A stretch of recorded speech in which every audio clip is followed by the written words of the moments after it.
I'm here with Russel Southwood from Balancing Act. And Russell, thanks so much for joining us. If you could just introduce yourself and we'll get right to it. So just a quick intro. My name is Russel Southwood from Balancing Act, which is a consultancy and research company focused on telecoms, internet and broadcast in Africa. We gather data and we do analysis of data for a variety of clients. Great. So Russell, tell us about film, mobile, and maybe a few opportunities for convergence that you see coming around. I think it's very interesting because mobile has a great deal of possibilities in terms of being able to show short films, and in Europe and the US at the moment there are at least 2, maybe 3 festivals that are showing those kind of clips. And as I remember it, one of the handset vendors has sponsored a competition for a very similar kind of use of mobiles and film. So there's plenty of possibilities there, and those possibilities should all be very easily obtainable and very easily exploited in the African context. Great.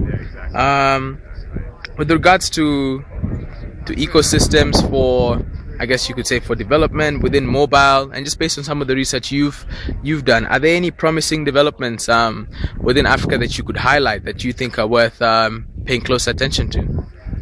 I suppose there's 2 things really. One is the increasing ubiquity of M-money systems, so that we will get to the point where the things like M-Pesa will end up being the debit credit card of the African continent. So you will be going to the market and saying, I'll have 2 pounds of yams, I'll have a pound of okra, and you'll be showing them your mobile phone in order to pay, and they will be receiving the money on that rather than cash changing hands. I think the second thing is that within that ecosystem, getting interconnection between the different payment systems. So if I'm an M-Pesa user, then I can pay somebody who is on Airtel a sum of money, and they can receive it without us having to, in a sense, have 2 sets of mobile phones. It's the interconnection moment for M-money systems which will create much greater networking effects.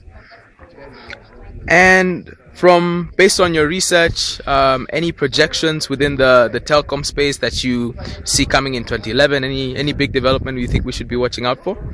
Earlier in the year we did a set of mobile forecasts, and I think almost without exception, voice ARPUs, SMS ARPUs are going down.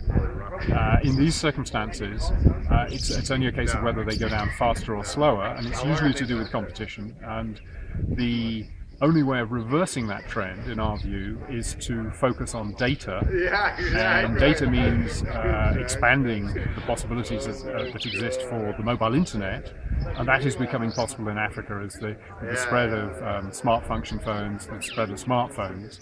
And the larger that market is, the larger it's capable of being monetized, and the greater success people like developers and those kinds of people will have in the market.